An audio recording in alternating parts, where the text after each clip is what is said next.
কতবার যে আমি তোমাকে স্পর্শ করতে গিয়ে গুটিয়ে নিয়েছি হাত, সে কথা ঈশ্বর জানেন।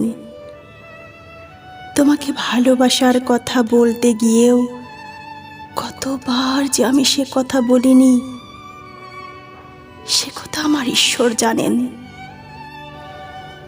তোমার হাতের মৃদু কড়া নাড়ার শব্দ শুনে জেগে উঠবার জন্য দরজার সঙ্গে চুম্বকের মতো আমি গেঁথে রেখেছিলাম আমার কর্ণযুগল।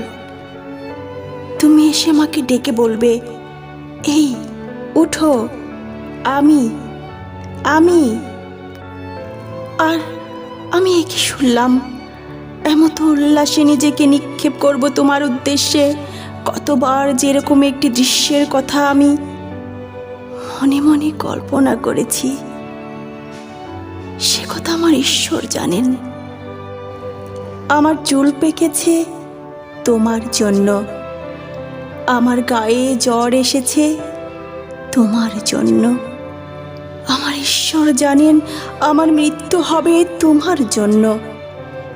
তারপরে অনেক দিন পর একদিন তুমিও জানবে আমি জন্মেছিলাম তোমার জন্য, শুধু তোমার জন্য।